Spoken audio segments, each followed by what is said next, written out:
Assalamualaikum warahmatullahi wabarakatuh.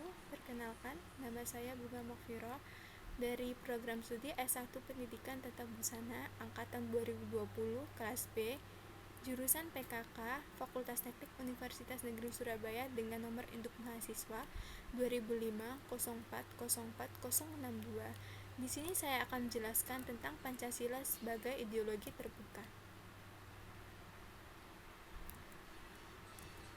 Pengertian ideologi. Ideologi berasal dari kata ideos yang artinya cita-cita dan leges artinya ilmu pengetahuan, dan dapat disimpulkan bahwa ideologi adalah suatu perangkat ide atau gagasan yang berguna untuk menentukan cara pandang seseorang dalam mencapai suatu tujuan atau cita-cita yang berlandaskan ilmu pengetahuan.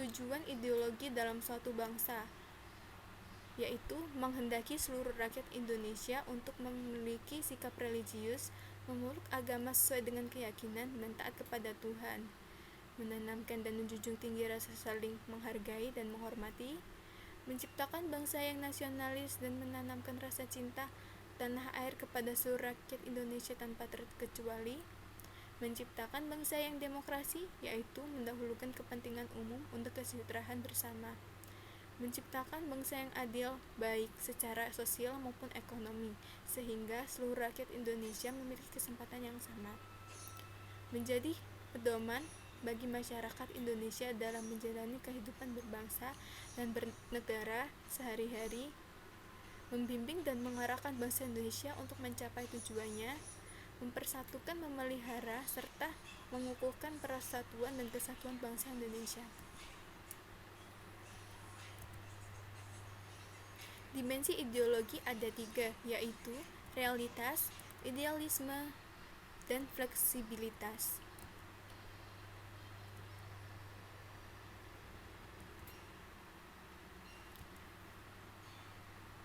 Apa itu realitas? Realitas adalah suatu nilai-nilai yang terkandung dalam ideologi Pancasila untuk dilaksanakan dan diamalkan dalam kehidupan nyata yang berkembang dalam masyarakat. Sedangkan idealisme adalah nilai-nilai dasar yang terkandung dalam Pancasila yang bersifat sistematis, rasional, dan menyeluruh yang membawa bangsa Indonesia ke arah yang lebih baik.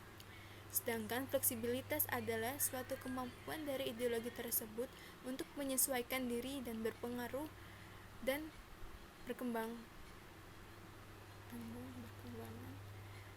mempengaruhi dengan perkembangan dan mampu memberikan arah kehidupan sosial di Indonesia.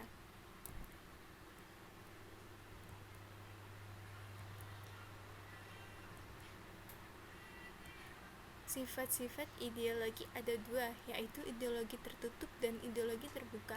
Ideologi tertutup adalah pandangan hidup yang bersifat kaku, mutlak, dan tidak dapat dirubah-rubah kembali, sehingga ajaran yang menentukan tujuan serta norma politik dan sosial tidak dapat dipersoalkan lagi.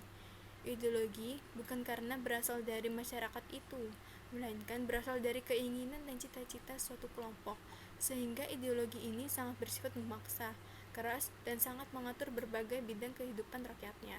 Sedangkan ideologi terbuka adalah pandangan hidup yang tidak bersifat kaku, bersifat dinamis serta fleksibel dalam berkembang dan bertumbuh mengikuti tuntutan perkembangan zaman. Ideologi ini ada karena bersumber dari nilai-nilai yang terdapat dalam masyarakatnya, sehingga ideologi ini dapat selalu memenuhi cita-cita bangsa yang menggunakannya sesuai dengan tuntutan zaman.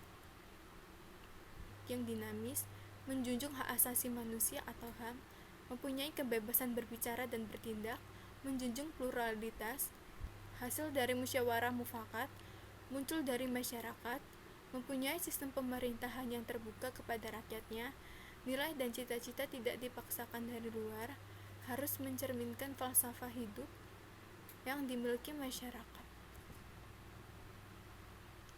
Faktor yang mendorong ideologi terbuka, yang pertama, pembangunan nasional berkembang cepat.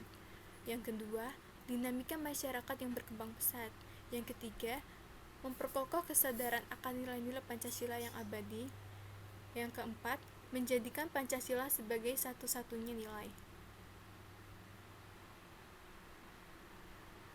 Syarat ideologi terbuka ada 3. Yang pertama, nilai dasar, Nilai instrumental dan nilai praktis. Nilai dasar adalah nilai yang mendasar yang biasanya tetap dan tidak berubah, dan ini terdapat dalam isi kelima sila dalam Pancasila. Sedangkan nilai instrumental adalah nilai yang dapat dijabarkan dan diterapkan dalam kehidupan sehari-hari, dengan catatan nilai tidak bertentangan dengan nilai dasar Pancasila. Dan yang terakhir adalah nilai praktis, nilai-nilai yang dilaksanakan di kehidupan sehari-hari, baik di masyarakat, berbangsa, dan bernegara. Itu saja yang dapat saya sampaikan. Jika ada salah kata, mohon dimaafkan. Terima kasih. Wassalamualaikum warahmatullahi wabarakatuh.